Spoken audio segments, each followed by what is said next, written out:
Meus irmãos, eu quero saudá-los em nome daquele que é poderoso para fazer infinitamente mais de tudo aquilo que pedimos ou pensamos, conforme o seu poder que opera em nós.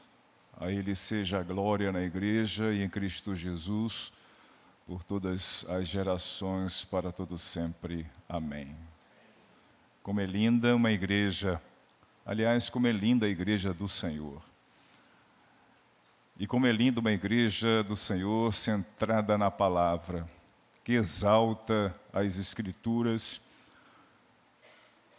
que prega o Evangelho, que reconhece que se não fora a revelação do Evangelho, nós estaremos perdidos como tantos outros estão pela vida. Então, nos sintamos privilegiados, porque Deus nos encontrou quando nós não o queríamos, quando nós não o almejávamos. Ele, por sua livre decisão, Ele, por sua livre escolha, decidiu nos chamar para a sua própria família. Quero agradecer mais uma vez o carinho dos irmãos, da igreja, esses dias que tem sido, embora eu não pare de trabalhar, porque eu estou lidando com um seminário, com demandas, eu estou completando uns créditos para entrar no doutorado em teologia, e eu continuo estudando, continuo trabalhando, estou escrevendo um artigo acadêmico biográfico falando sobre a vida do maior missionário em terras amazônicas, que é Eurico Alfredo Nelson. E a minha intenção é publicar esse artigo, como tantos outros já tenho publicado. Deus abriu a porta para a publicação dos meus artigos acadêmicos na Faculdade Batista Pioneira, no Rio Grande do Sul. E eles têm tido essa generosidade comigo de publicar esses artigos, e minha intenção com esse artigo acadêmico biográfico é produzir um livro sobre a vida, ministério e teologia de Eurico Nelson. Eu tenho facilidade porque eu tenho a primeira igreja batista de Manaus, onde ele foi pastor, fundador e pastor, e há diário escrito dele em inglês, e há material, fonte primária, em que eu possa pesquisar acerca da teologia desse grande servo de Deus, que chegou ao Amazonas, chegou ao Brasil, na verdade, primeiramente, né? Lá em Santa Bárbara do Oeste, depois se dirigiu para Belém do Pará, com $16, sem apoio de qualquer junta, veio, como nós falamos, com a cara e com a coragem. Portanto, eu me sinto rico aqui. Não estou passando nada pelo que ele passou. Me sinto abençoado. Agradecer ontem à noite, né, com o Kaique e a família, pelo jantar que me ofereceram. Família muito animada, divertida. Foi muito bom. E hoje o almoço com James, né, com a linda família do James. Eu fico vendo tantas crianças bonitas nessa igreja, né, eu estou escolhendo qual vou levar para casa. Porque eu não tenho filhos, né? Eu estou escolhendo, ainda não decidi muito não, eu estou escolhendo ainda. Hoje eu vi uns gêmeos, né? Fiquei animado com um deles. Tá sobrando? Pois é, dois, olha, se levar um ainda fica com a cópia. E é uma alegria. E quero parabenizar os presbíteros da igreja, né? Desde o começo, a exposição, como a do Petrônio hoje, firme, profunda. É um pastor, né? É um pastor. Ele pode fundar uma igreja, com a família já enche, né? Comentei com o Petrônio que ele se apresentou para mim, eu identifiquei o nome, eu lembrei do seu nome, porque alguém comentou alguma coisa, ele já sei, minha grande família. Muito bem, vamos abrir a palavra, meus irmãos. Ontem, o pastor tem me deixado à vontade com relação ao tempo, né? Eu sei que eu tenho obrigação moral de não extrapolar, porque eu sou da época que, quando eu fiz o FAM, o vestibular era no sábado, né? Eu sou antigo, sou da época do século passado. Hoje, o sábado é um dia útil, então eu sei que muitos vão trabalhar amanhã. Embora o pastor tenha me deixado à vontade, eu vou me manter dentro do tema. Até fui alertado ontem por um seminarista. Ele disse, pastor, vou trazer aqui umas placas, faltam 30 minutos, faltam 10 minutos, falta 5, né? Eu fiquei pensando assim, se o seminarista falar isso com o pastor, imagina a coisa se o seminarista já for o pastor, né? Mas entendi que foi uma ideia excelente. Estou esperando a placa, não sei se trouxe, mas me ajuda muito. Vamos abrir a palavra. 1 Coríntios, capítulo 1. Veja como a palavra é profunda. Veja como a palavra é inesgotável. E nós ainda estamos no 1º capítulo. E estamos no 3º dia.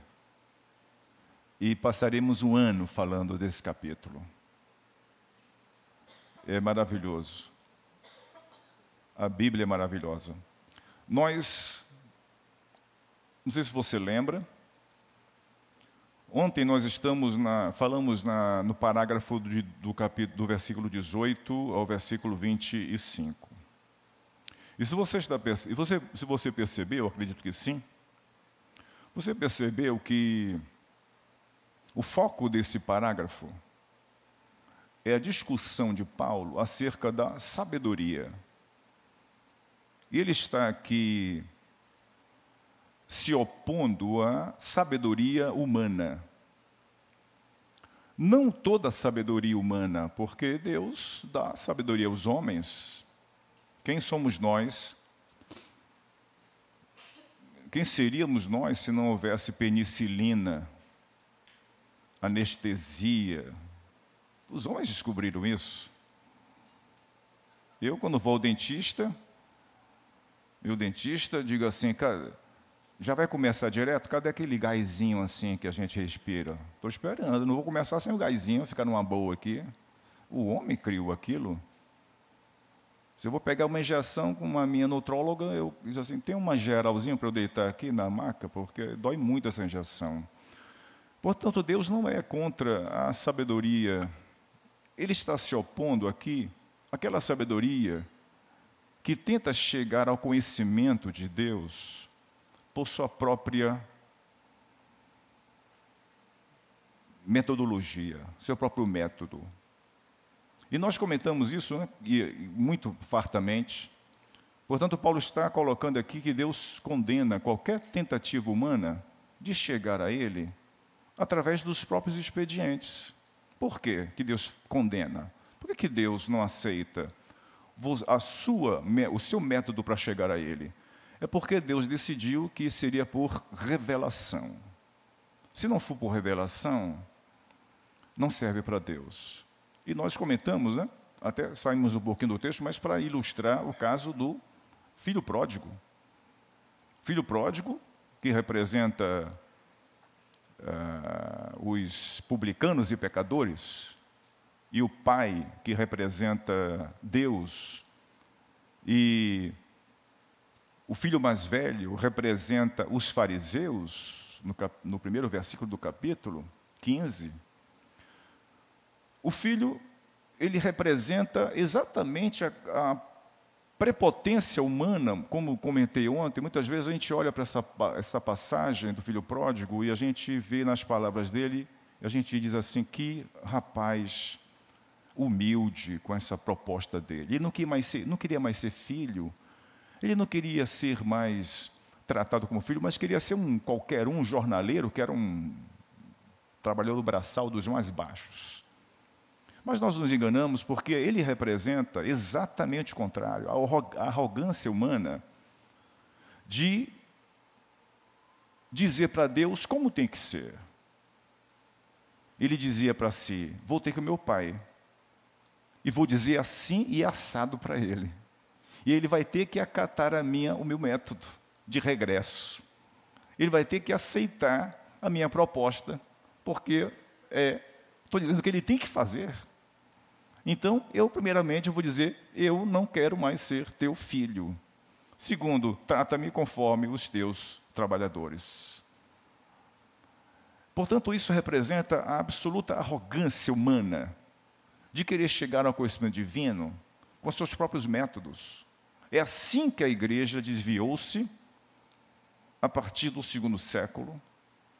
Muito embora a Igreja Católica não nasceu no segundo século, nem no primeiro século, ela nasceu no sexto século, com Gregório o Grande, o primeiro Papa. A configuração católico-romana vem de Gregório, no século VI. Muito embora Inácio de Antioquia tenha citado, numa das suas cartas, a carta à Igreja de Esmirna, acerca da Igreja Católica. O termo é católico.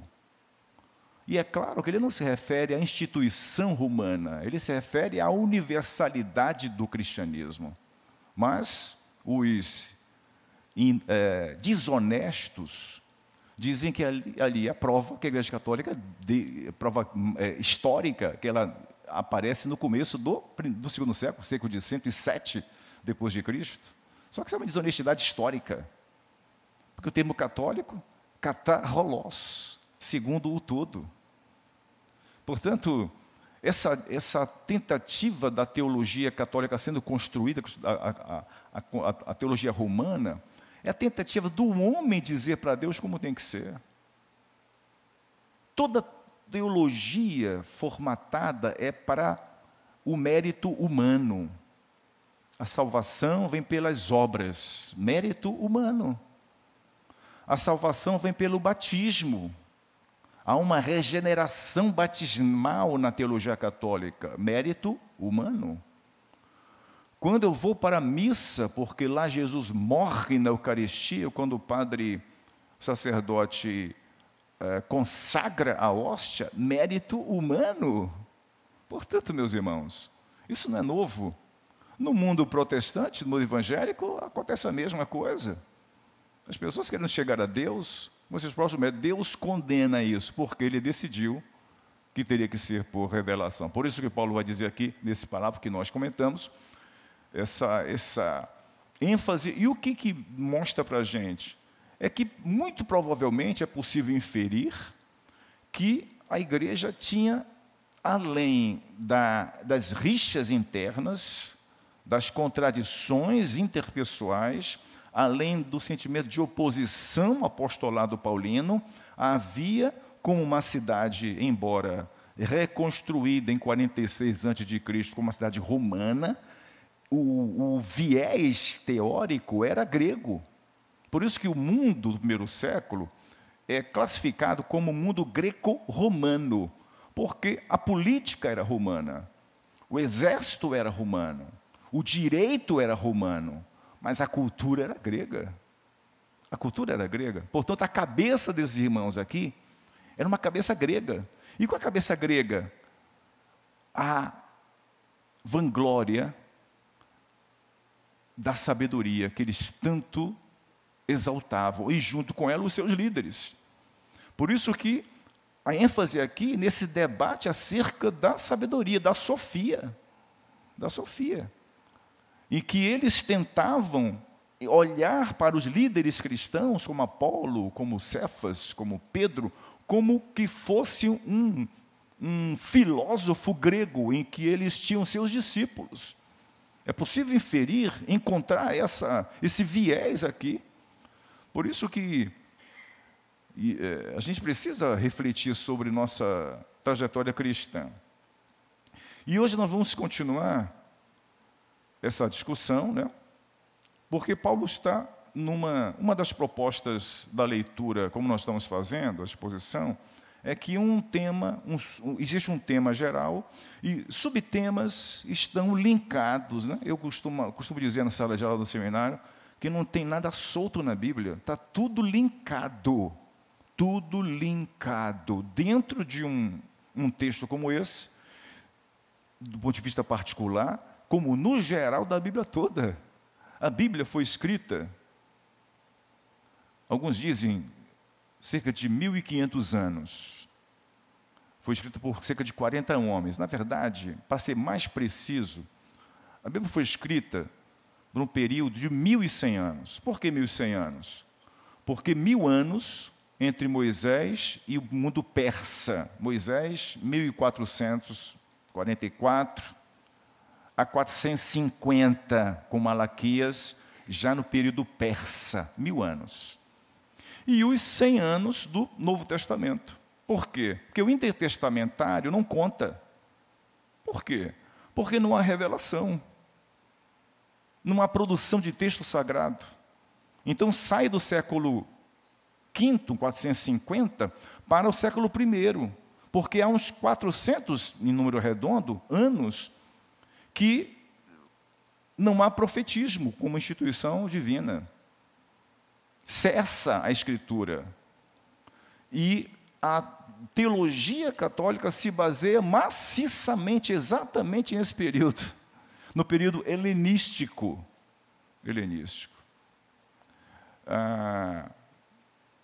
O que é interessante, que o Antigo Testamento católico tem aqueles 7 livros a mais, né, e algumas inserções e outros livros. Os livros, por exemplo, eu recomendo, quando dou o Novo Testamento, para os alunos lerem primeiro livro dos Macabeus. Eles se espantam com isso. Eu até brinco, faça do seu devocional essa semana com o primeiro Macabeus. Porque não tem nada de demoníaco ali, é história pura. Começa com Alexandre Magno, a história. Agora, segunda Macabeus tem problema. Embora seja um recorte de primeira Macabeus. Agora o que chama a atenção é que segunda Macabeus, ali diz, textualmente, que Deus não falava mais. Que não havia mais profeta. Se Deus não fala, se não há mais profeta, não há escritura, não há revelação. Como é que fundamenta a minha teologia num texto que não é revelação? A contradição católica. Portanto, o que é estrondoso é perceber que, mesmo que seja assim, considerado em sequência cronológica assim, direta, de 1400 ao ano primeiro, ao século I, a harmonia do texto,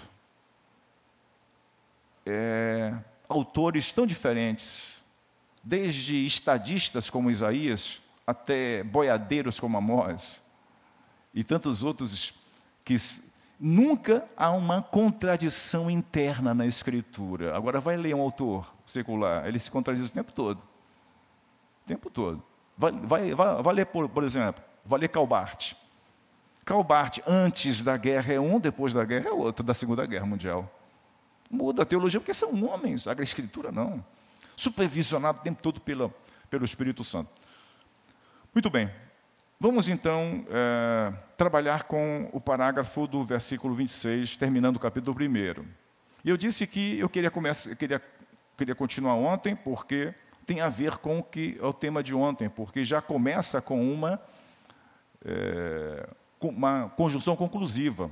Portanto, da feita que é uma sabedoria que Deus condena, que tenta de maneira autônoma chegar ao conhecimento de Deus, e Deus deplora isso, não aceita, porque tem que ser uma sabedoria revelada através de Jesus Cristo.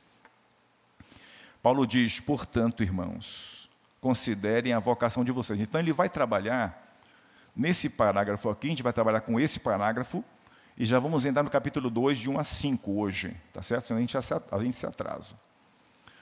Por que vamos trabalhar com esses dois parágrafos? É porque Paulo, depois de discutir sobre a sabedoria, como nós já falamos, não vou comentar mais, Paulo agora vai entrar numa sessão, vai dizer, olhem para vocês, ele vai ilustrar o que ele está falando, essa discussão, essa crítica à tendência dos coríntios com a sabedoria humana, querendo alcançar o conhecimento de Deus, olhem para vocês, do 26 ao 31.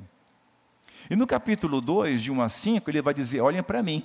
Ele vai dar o próprio exemplo dele. Então, ele vai dar 2 exemplos aqui do que ele está falando, acerca da discussão contra a sabedoria humana. Ele vai dizer, olhem para vocês, que o Evangelho é revelado, é sabedoria divina. O homem não consegue chegar a Deus pela própria sabedoria, mas Deus escolheu, decidiu escolher, aprove a Deus escolher vocês. Aí ele vai dizer assim, agora eu vou dar um exemplo. Olhem para você, se olhem no espelho. Ele está dizendo aqui, meus amigos, irmãos de Corinto, se olhem no espelho. E ele diz, irmãos, portanto, considerem a vocação de vocês. E a vocação aqui, é claro que não é vocação como nós temos o sentido da acepção da palavra vocação como hoje.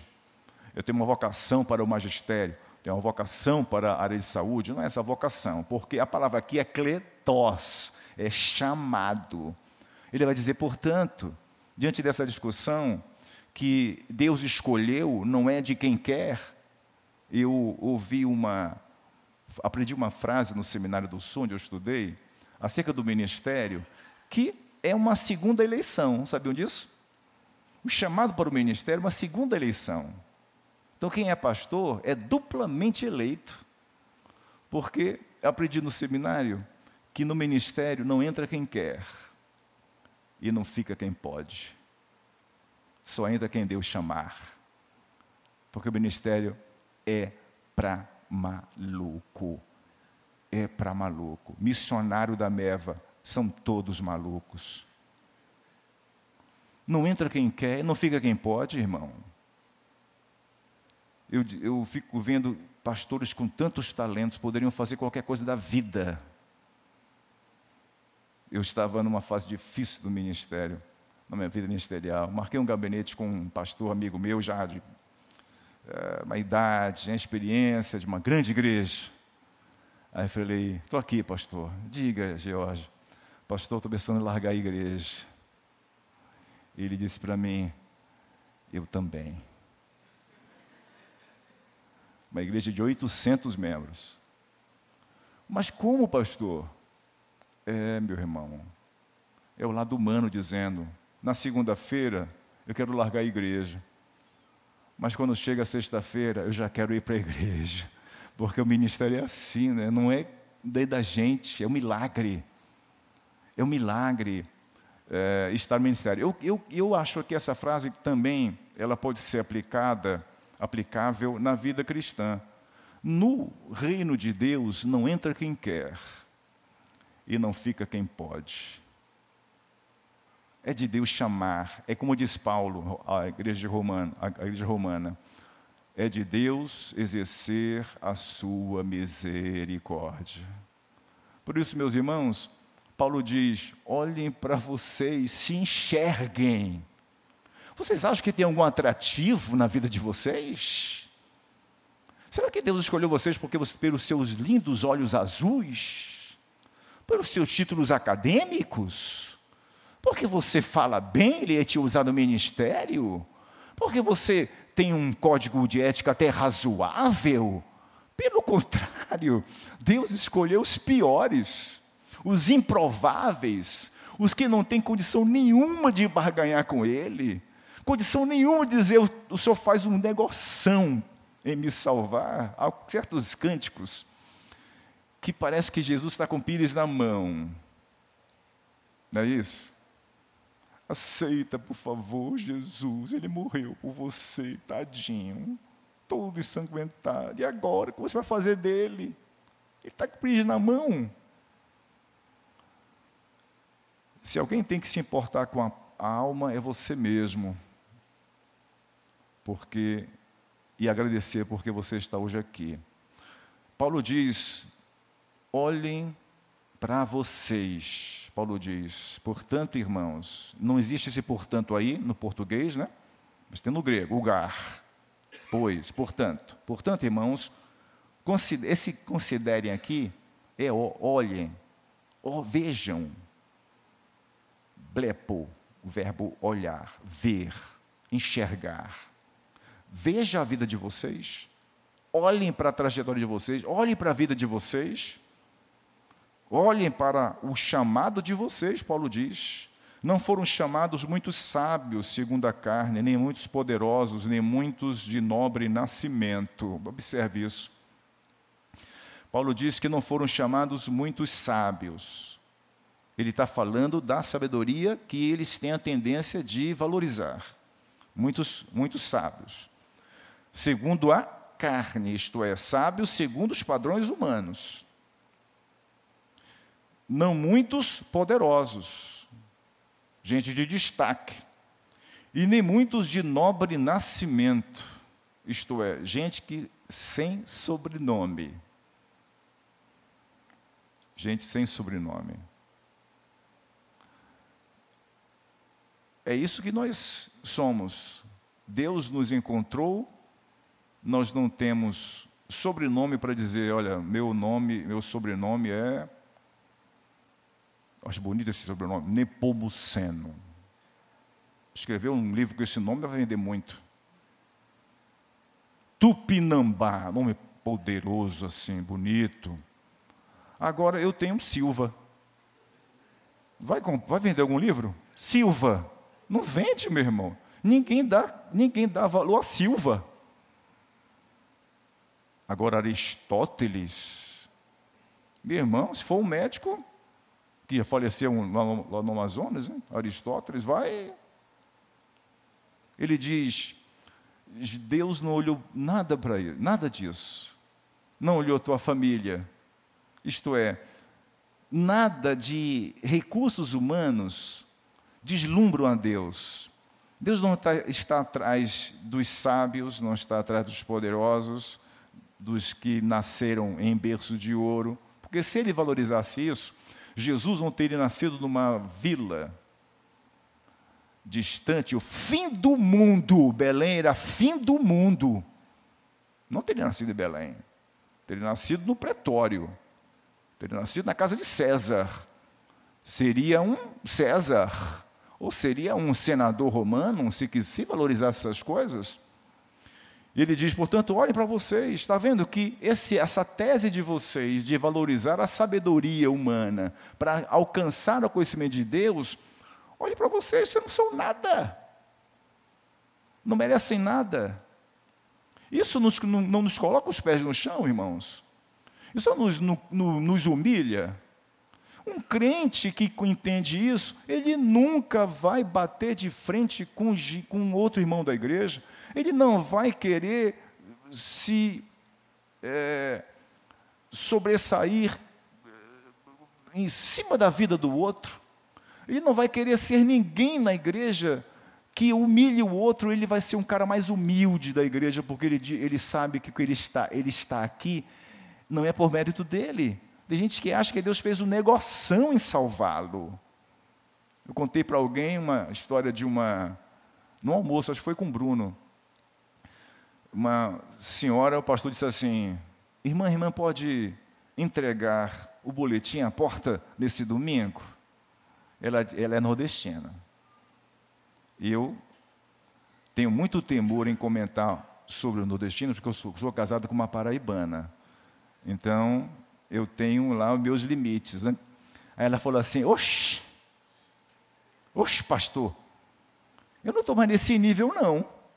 Eu sou doutora, sou professora universitária, já passei desse nível de entregar boletim na porta. Está vendo só?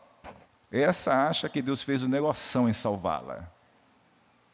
Quando o crente entende o que ele era, o que ele não era, não tinha nada para Deus salvá-lo, ele diz, pastor, eu vou entregar lá fora, no calor, não é aqui dentro não, é isso que eu mereço, que eu já tenho demais. Deus não precisa me dar nada.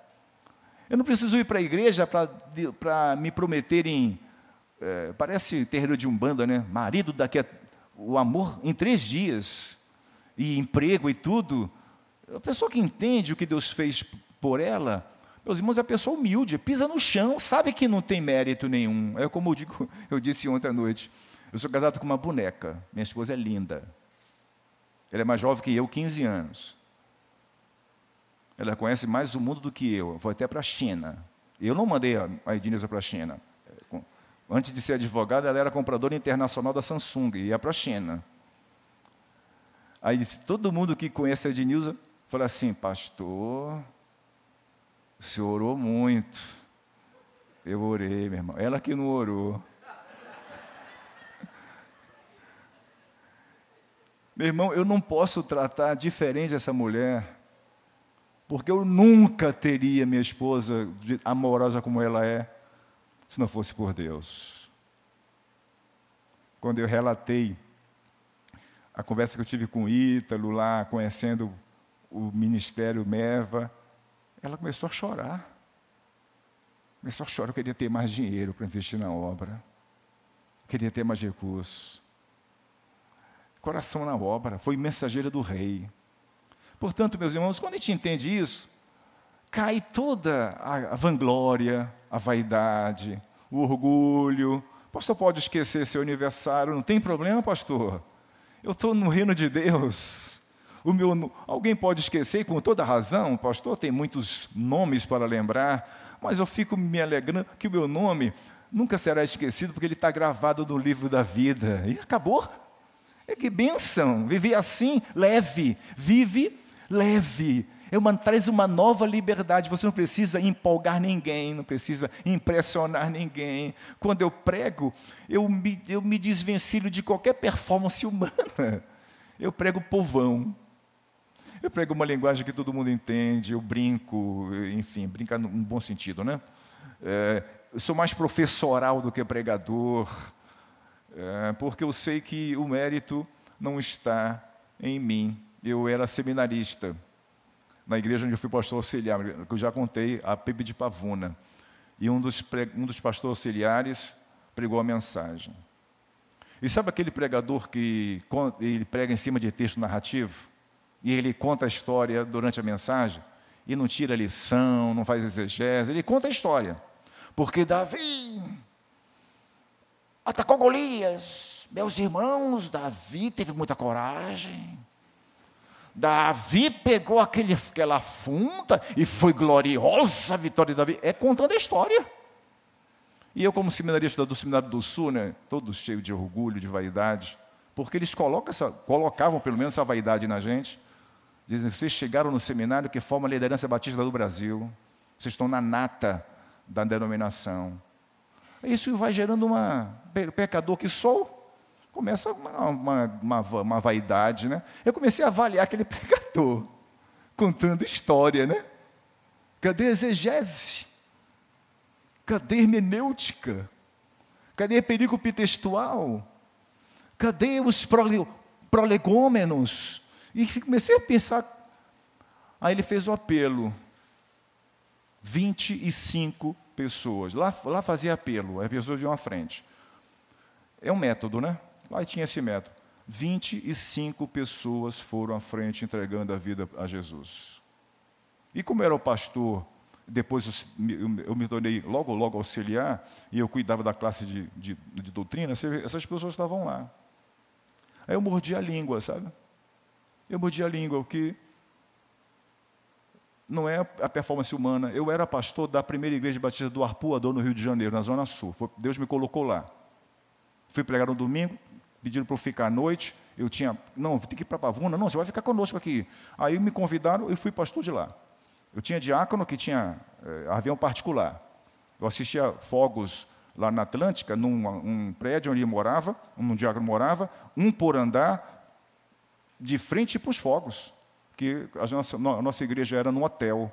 A gente alugava um auditório do hotel, não tinha terreno. A gente vivia assim. Então, eu, após o culto, pastor tradicional, né? Não que o pastor Joveci não seja, tradicional, à porta, aprendi assim, né? Mão das pessoas na saída. Ela disse, pastor, eu quero me batizar.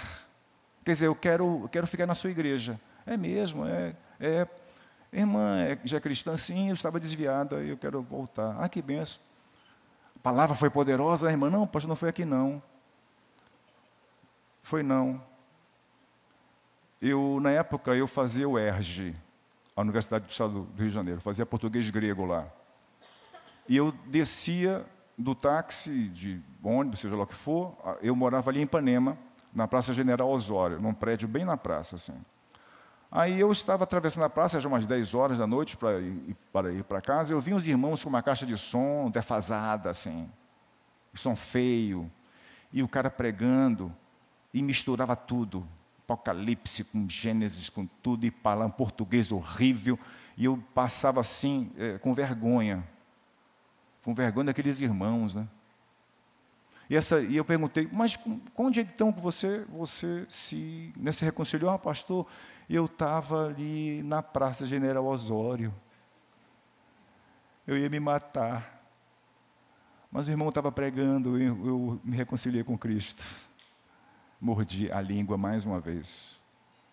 Está vendo que não é pela performance, pelo poder da palavra, seja lá como Deus queira usar. Deus está dizendo aqui para os coríntios e para nós.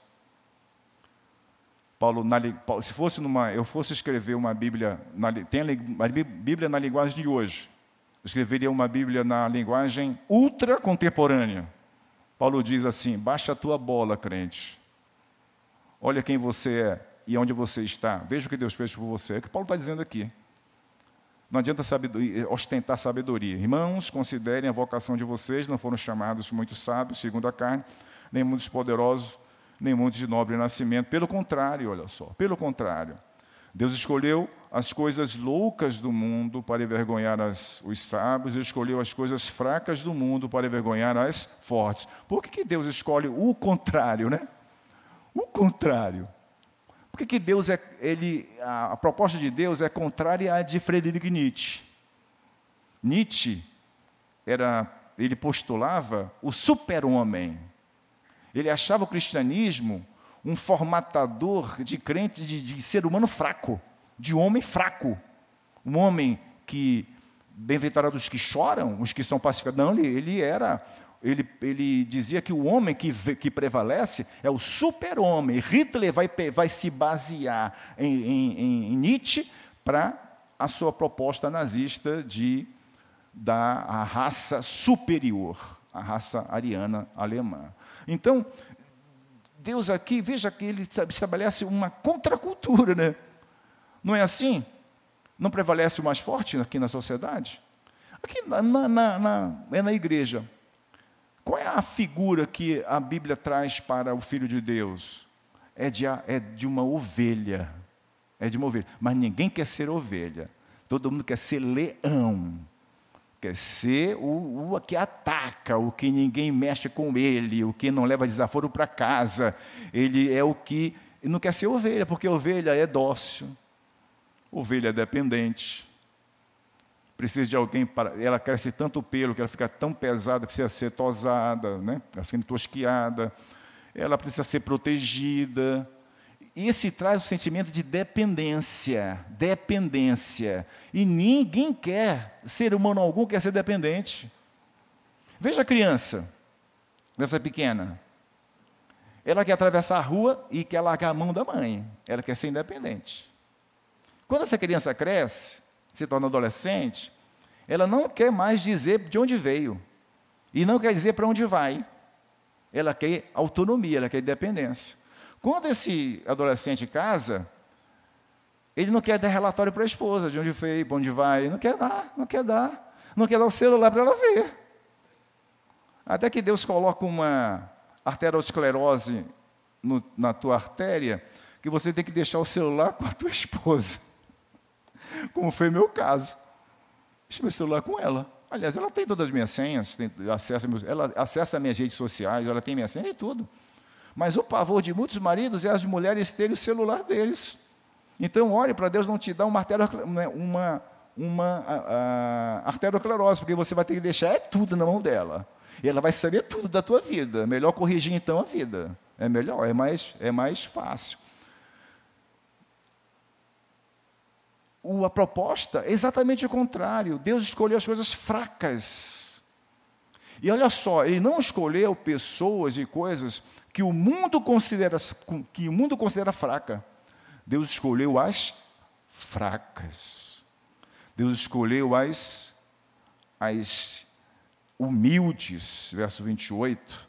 Deus escolheu as desprezadas. Deus escolheu as que não são. Olha só. Que bênção. Não traz uma nova liberdade isso? Deus, eu não tinha nada. Mas o que Deus faz? As que não são, para reduzir a nada as que são. Note, as que não são. Uma coisa é ser desprezado, beleza? Uma coisa é ser um fraco. Outra coisa é ser humilde. Ser desprezado. Agora, não ser, olha só, as que não são. Veja a beleza do que Deus faz conosco, é um poder criador. O poder da regeneração é um poder criador. Ele nos cria novas pessoas. Por isso que 2 Coríntios 5,17 não diz respeito à nossa vida enquanto convertido. Aqueles que estão em Cristo é nova criatura, as coisas velhas já passaram, eis que tudo se fez novo. A gente olha para esse texto, a gente pontua da conversão para frente. Não. Porque o termo ali é, aquele que está em Cristo é nova criação, não é nova criatura. Por isso que Paulo vai formular a teologia, que nós agora não somos mais da herança adâmica, nós temos um outro cabeça, que é Jesus, nós nascemos dele, é uma nova criatura, uma nova pessoa. Por isso que Deus pega uma pessoa ordinária e a transforma numa pessoa extraordinária. Pega Moody, D.L. Moody, um pregador que era um sapateiro no sentido de vendedor de sapato. Estava na lojinha lá trabalhando com os sapatos, um colega evangelizou Moody. E veja a história, com toda crítica que possa surgir da sua metodologia, mas era um homem que se tornou um pregador.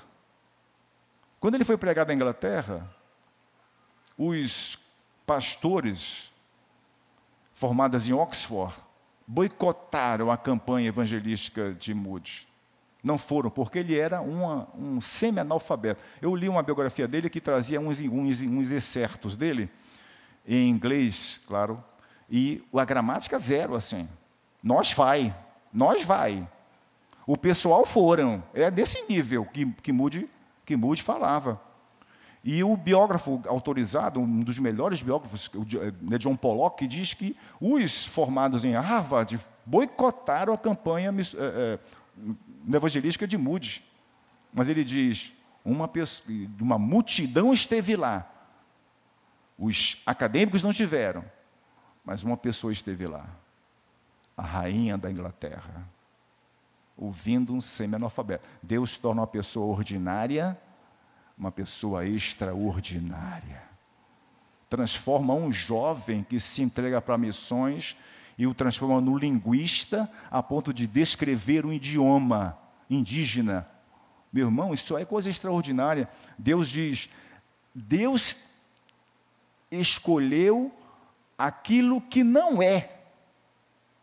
Que coisa maravilhosa. Portanto, a obra de Deus é uma obra criadora.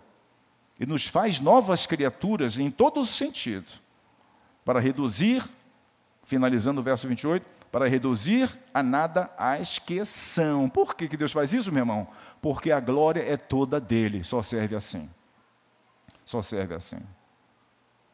Deus poderia utilizar Moisés, utilizar o background de Moisés, poderia utilizar o capital social de Moisés. Ele era um neto de Faraó, ele era o filho da filha de Faraó, ele ia ser o ministro do Egito, talvez não chegasse a ser Faraó, porque ele era hebreu, embora na época dos hititas houve Faraó que não eram egípcios, né? Mas Deus poderia dizer assim, Moisés, já que você está aí, no palácio, é o seguinte, eu quero tirar meu povo daí, utiliza a tua influência política para falar com o Faraó, ele vai te atender, o teu avô. Deus poderia ter feito isso, mas Deus tirou Moisés 40 anos para desvincular Moisés totalmente de qualquer recurso humano que ele pudesse utilizar. Zerou Moisés. Agora você vai voltar lá. E foi com o poder de Deus. E foi com os argumentos de Deus, com as maravilhas de Deus. E você está percebendo que Deus faz isso para reduzir a nada as que são, porque a glória é toda dele, só serve assim. Senão a glória é do homem. Senão a glória é do homem. Se você aceita Jesus Cristo, a glória é tua, não é de Deus. Ah, eu aceitei Jesus. Não, quem aceita, meu irmão, não é você que aceita Jesus. É Jesus que te aceita, porque você é o pecador. Ele é o santo.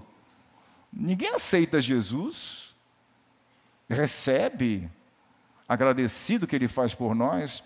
Portanto, ele diz no verso 30, mas vocês são dele. Vocês são dele, olha só. em Cristo Jesus. Nós somos de Deus, de Jesus. Agora, esse vocês são dele, tem uma preposiçãozinha, ek. É a mesma preposição que aparece na palavra exegese. Exegese, isto é, de dentro para fora. Isto é, vocês nasceram de Deus, vocês são dele, de dentro para fora, não nasceram de vocês. A glória, por isso que não é sem razão, irmãos, que os reformadores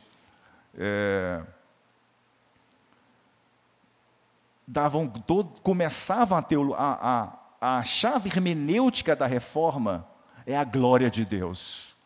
Tudo começa com Deus, enquanto que a catolicismo medieval começa no homem. O homem que é a razão, o homem que começa tudo, o homem que faz a coisa. O reformador diz, não, está errado, tem que inverter isso.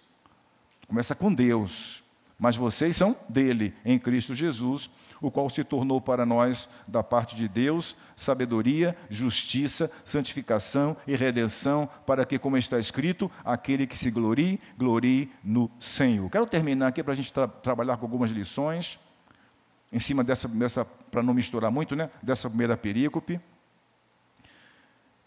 que ele está dizendo o tempo todo que a glória não cabe vanglória nesse universo aqui, porque tudo nasce e tudo vem de Deus. Não cabe vanglória. Mas agora ele diz, glorie-se no Senhor. Como é que pode ser isso? Ele não mudou de opinião. Glorie-se para que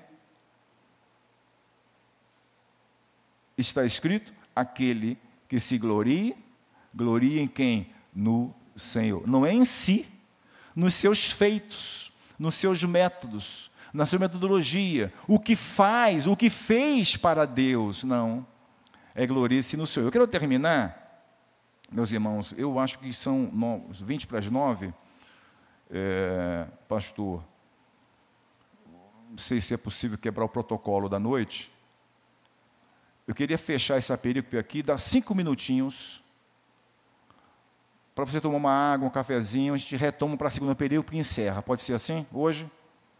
Depois o pastor vai brigar comigo, mas assim, porque eu queria trabalhar com as lições nessa perícope, e para não misturar com a próxima, que tem as lições dela, tá certo? Porque a gente não deu muito prosseguimento. Então, a gente vai terminar aqui. Então, eu quero só terminar com um detalhe aqui do versículo 31. Observe que na minha Bíblia está entre aspas, porque é uma citação.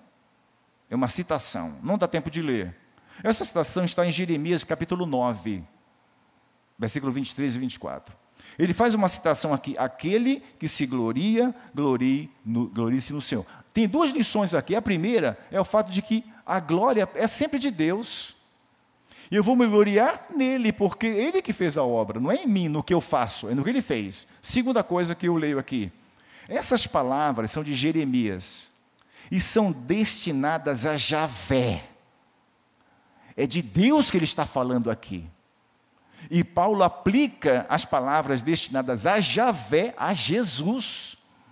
Então veja a alta posição divina que Jesus tem para o apóstolo Paulo. Deus, Jesus é Deus, é uma prova, uma delas, né, de tantas milhares que tem aqui, prova da divindade de Jesus. Quero terminar com algumas lições. São apenas 5. Primeira lição. A iniciativa da salvação é sempre de Deus. Sempre de Deus. Não é do que corre, como diz Paulo aos Romanos, mas é de Deus agir com misericórdia. Ele diz, olhem para vocês, irmãos, considerem a vocação de vocês, não foram chamados sábios, poderosos e gente de sobrenome, de nobre nascimento, não nasceram no berço de ouro, isto é, a escolha, a iniciativa é sempre de Deus. Observe o contraste. Os que foram chamados e os que não foram chamados. Nesse versículo aqui, 26. Irmãos, considere a vocação de vocês, não foram chamados, isto é, observe o contraste. Aqueles que são chamados e aqueles que não são chamados. Agora, Observe mais um detalhe. Não foram chamados sábios. É assim? Não. Muitos, Paulo diz. Havia sábios que reconheciam a graça de Deus, que eram salvos. Mas não era a maioria. Era uma minoria. Não foram chamados muitos sábios. Mas havia sábios. Portanto, Deus não tem nada a ver contra os sábios. Mas o sábio que usa a sabedoria dele contra o princípio da revelação. Segunda lição. As qualidades humanas em nada têm vantagem para a salvação. Não qualidades como sabedoria, como poder, como nobreza.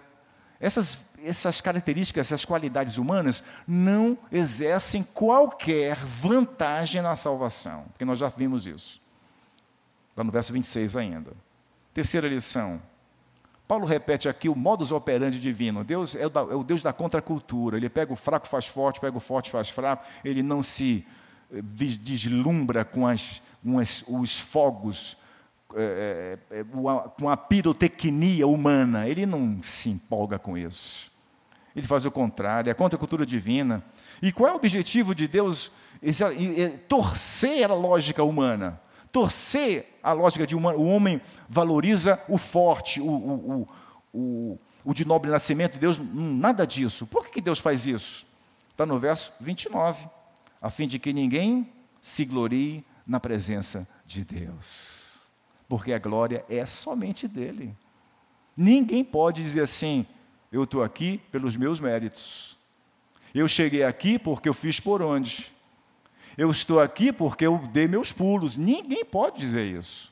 E Paulo diz que Deus exatamente não aproveita o nobre nascimento, a sabedoria, o poder para... Não, ele faz o contrário. Para quê?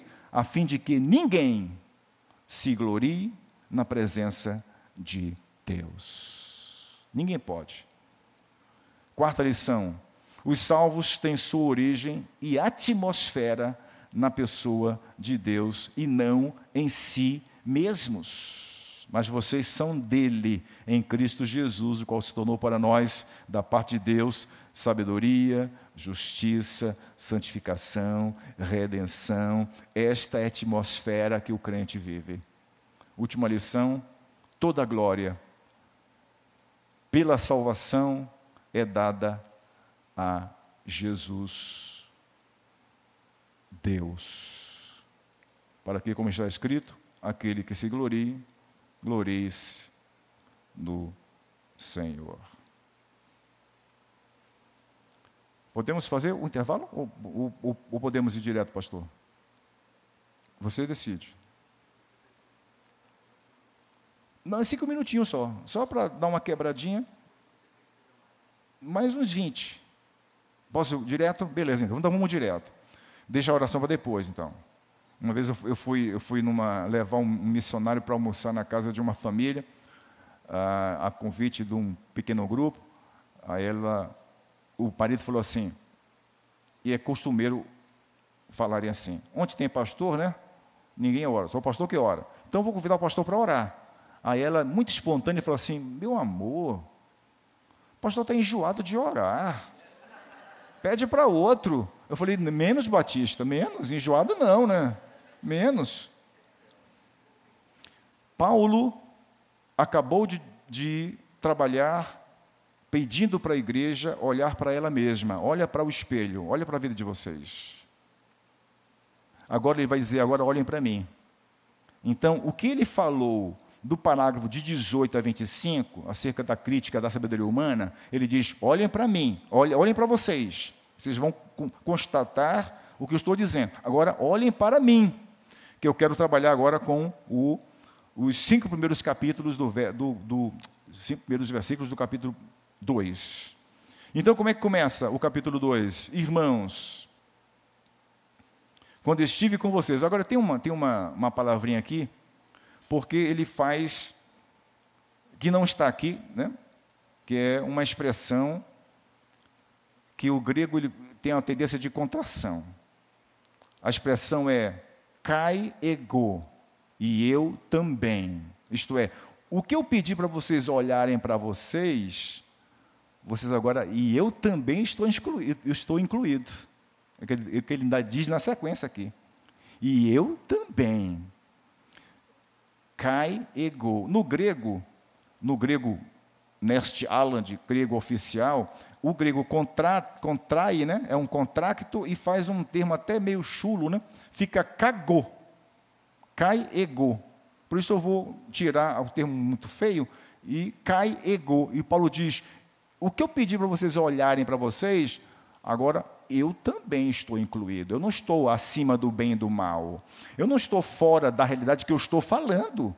O líder, ele está dentro da própria lei que o rei está dentro da própria lei que ele estabelece. Lembra da época da monarquia absolutista, em que os Luíses franceses, né? Luís XIV, diz assim, eu sou o Estado. É um rei absolutista. A Inglaterra venceu isso quando instituiu a Constituição. Isto é, o rei está dentro da exigência da Constituição. Paulo diz assim, eu estou ensinando algo, mas eu não estou fora disso. Eu estou dentro. É o que ele disse, por exemplo, na carta aos Gálatas. Se alguém vier pregar, ou mesmo nós, outro evangelho, senão aquele que vocês ouviram, que seja anátema, isto é, eu também vou ser amaldiçoado, isto é, ninguém está fora da palavra, ninguém está ausente, como se fosse uma realidade fora. Paulo diz, e eu também, irmãos, no começo do capítulo 2, e eu também, quando estive com vocês, anunciando-lhes o mistério de Deus, não fiz com ostentação de linguagem ou de sabedoria. Eu também pratiquei o que eu estou ensinando. Eu não fiz diferente. Eu não pautei a minha prédica, o meu ensino, com ostentação de linguagem. Eu fui na simplicidade, isto é, não havia colorido aqui. Paulo está dizendo assim, olha, eu descolori o meu discurso para ficar preto e branco, para ninguém achar que sou eu. Quanto mais a gente é criativo, mais a gente inventa coisa na Bíblia. Eu costumo dizer assim, tenha muito cuidado com o pregador criativo. Geralmente no meio pentecostal tem muita criatividade. E eles fazem questão de fazer isso. Porque eles acham que eles estarão sendo homens de Deus quando eu estou pregando, você vai ao texto bíblico e diz assim, não estou vendo nada do que ele está falando, é um homem de Deus, só pode ser, recebeu de Deus naquela hora. Recebeu a iluminação de Deus, porque eu não consigo, eu sou um pecador, não vejo nada. Ele está vendo, está vendo? Eles perpetuam essa ideia, é para você enxergar assim como eu enxergo. Porque nós temos uma unidade espiritual, nós somos igreja, eu não estou acima de você. Aliás, eu tinha que estar sentado, porque eu sou um pecador. Petrônio deveria estar aqui falando do meu lugar, porque o homem que tem 7 filhos é um santo. Tem que bater continência para um homem desse. Meus irmãos, Paulo diz, eu também estou dentro da regra que eu estou ensinando, ninguém está fora da regra. Ninguém. Mas a liderança evangélica de hoje não fica fora da regra? Fica. A regra é para os súditos, não para o rei. Eu fui pastor da segunda igreja batista de Manaus. Aí chegou um casal no gabinete, marcou comigo, e disse que eles vinham da igreja Deus é Amor. E disse, mas por que vocês estão vindo para cá? Porque, pastor, eu nasci na igreja Deus é Amor, fui obreiro lá. Mas não teve um dia que eu recebi o filho do Davi Miranda, que é o dono da igreja, já falecido, claro. E a primeira coisa que ele fez foi pedir para ir à Zona Franca, e ele comprou uma tela desse tamanho. Aí eu questionei, mas, irmão, a televisão não é olho do diabo, como o Davi Miranda prega?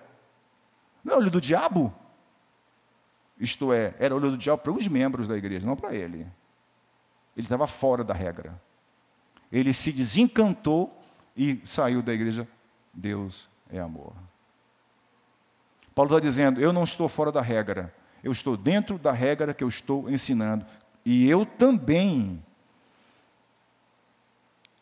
quando estive com vocês, anunciando-lhes o mistério de Deus, não fiz com ostentação de linguagem ou de sabedoria. Mistério aqui, eu fico pensativo, né? Por que não traduzem o que está no grego?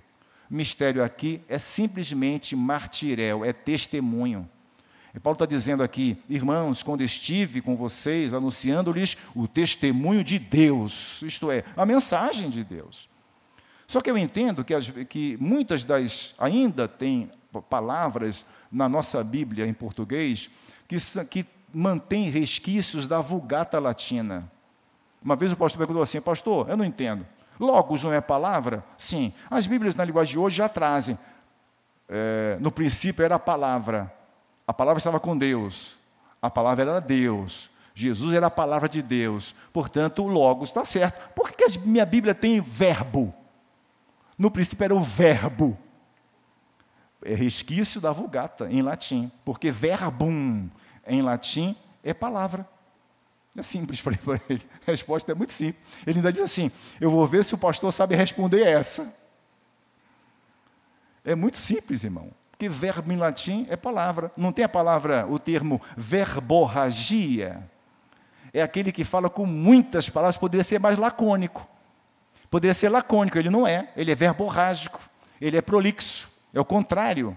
Portanto, a palavra aqui talvez seja esse caso da herança da Vulgata Latina, mistério. Na verdade, é testemunho de Deus, não, isto é, o que é testemunho de Deus? Ele é um arauto, Paulo é um arauto, é um pregador, não nasce dele, ele é um arauto, ele transmite, não com ostentação de palavra, de linguagem ou de sabedoria, porque, no verso 2, decidi, é uma decisão, uma atitude racional, decidi nada saber entre vocês, a não ser Jesus e este crucificado. Decidi. Foi quando a citada igreja que me convidou para ser pastor, a PIB do Arpoador, classe média alta, e eu pensei comigo, eu sou um caboclo amazônida. Afora uma ida minha, na época, para Brasília, foi o Congresso de Jovens, quando Deus me chamou para o ministério. A segunda vez foi para o Rio de Janeiro, já para estudar. Eu falei, eu não conheço nada. O que eu vou falar para esse povo aqui? Mas eu fiz um acordo com Deus, Senhor, eu vou ser o cara mais quadrado, eu vou ficar na palavra. Não vou sair dela. Eu não tenho cultura para falar de Claude Monet. Eu não tenho cultura para falar de Cavalcante. Eu só sei isso aqui. Eu só sei pregar a tua palavra.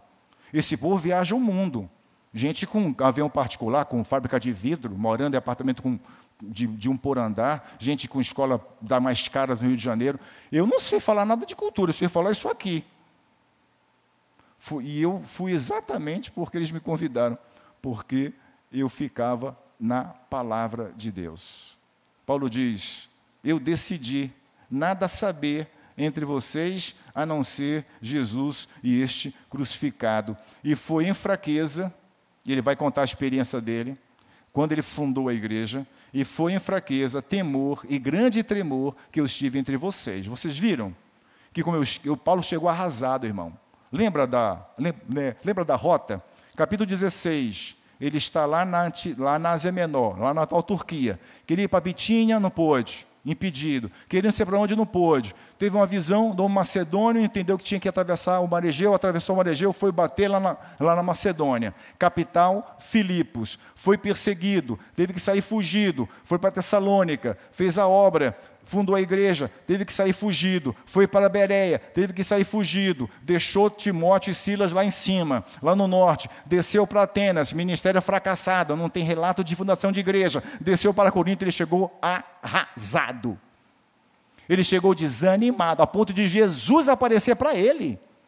Paulo, não te desanime, eu tenho muita gente nessa cidade de Corinto, Estava completamente amargurado, depressivo, destruído, derrotado, desanimado. Ele disse isso aqui. E foi em fraqueza, temor e grande tremor que eu estive entre vocês. Isto é, o que eu estou ensinando, eu vivi isso. E foi exatamente na fraqueza que Deus tirou fortaleza. Foi no tremor que Deus me fortaleceu. Foi no temor que Ele me deu coragem para enfrentar os tumultos e tudo. Ele diz, e foi em fraqueza e temor e grande temor que estive entre vocês. A minha palavra e a minha pregação não consistiram em linguagem persuasiva e sabedoria, mas em demonstração do Espírito e de poder. Faz diferença. Por isso que eu digo, tenha cuidado com um pregador muito criativo, porque ele vai sair da palavra. É o que dizia João Calvino. Calvino dizia, nas institutas ele aparece muito isso.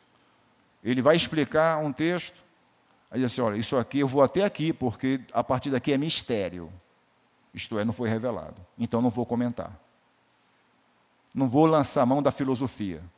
Não vou lançar a mão de sabedoria humana. Eu paro por aqui. Mistério acabou. Tem que ser honesto. Nós temos que mostrar nossa fraqueza. Na nossa humildade de não pertencer a esse conhecimento extraordinário que a gente gostaria de ter no texto.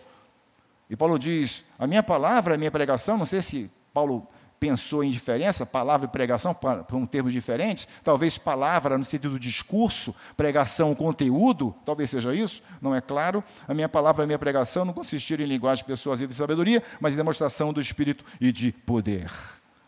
Por que Paulo... E Paulo diz assim, olha, graças a Deus por isso. Graças a Deus por isso.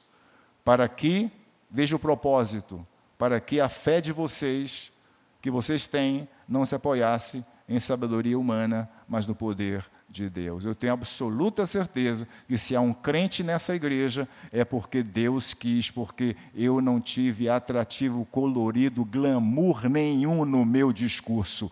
Eu preguei a Bíblia como ela é.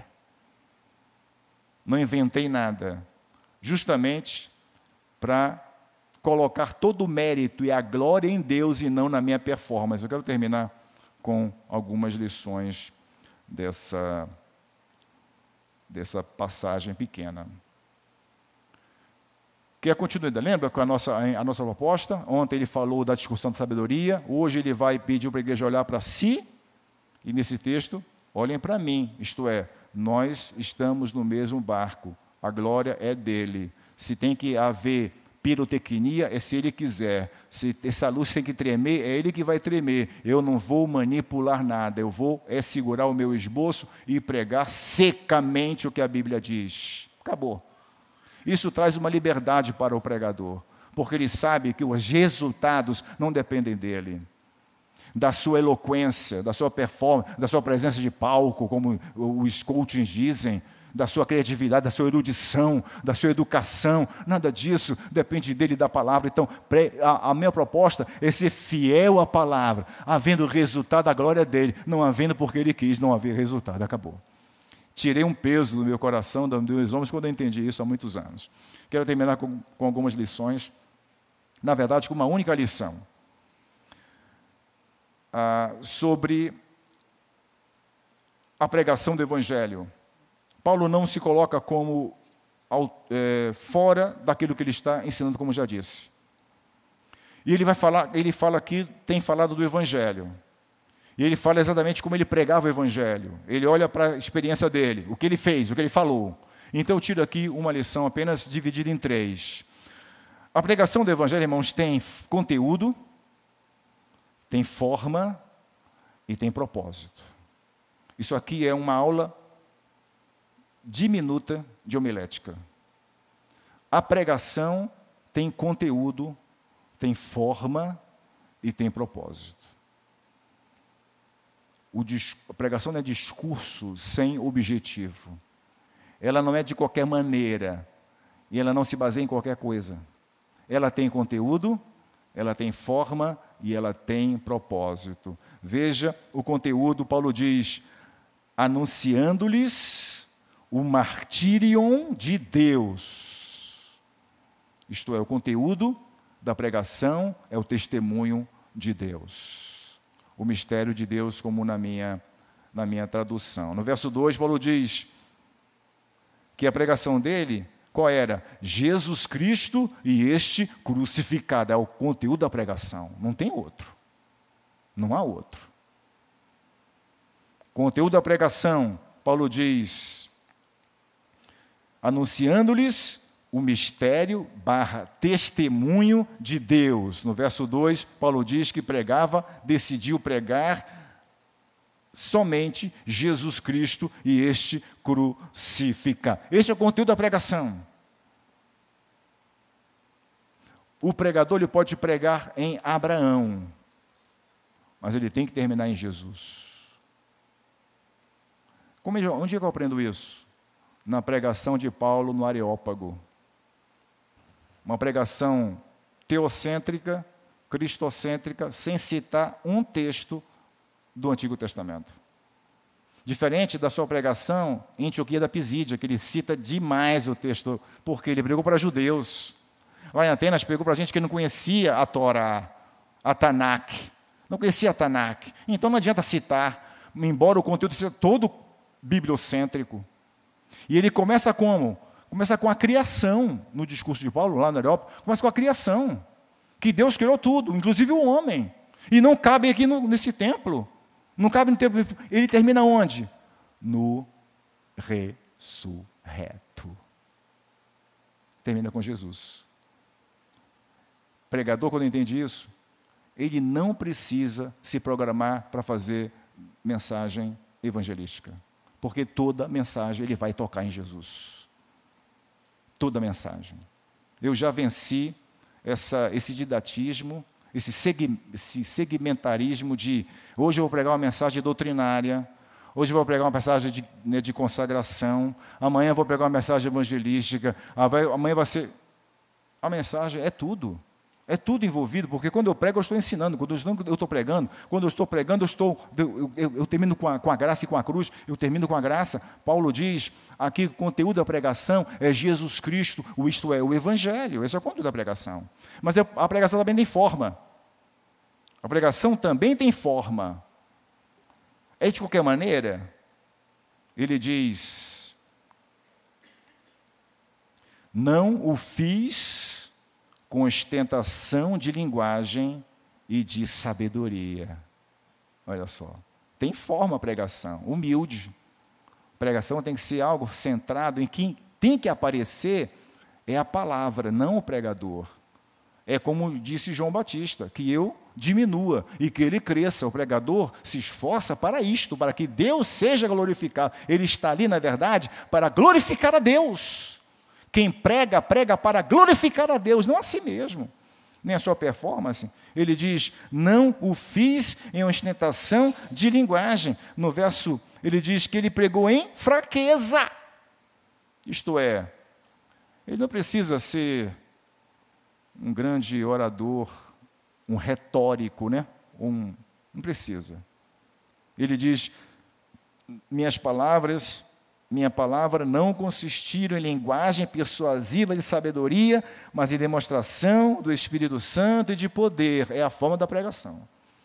E o propósito da pregação? Eu prego com expectativa.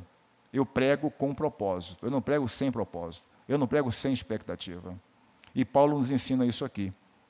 Ele diz, para que a fé que vocês têm não se apoiasse em sabedoria humana, mas no poder de Deus. O pregador desce do púlpito com a expectativa de que ele levou você mais próximo de Deus, mais próximo da palavra, e não dele, das suas palavras.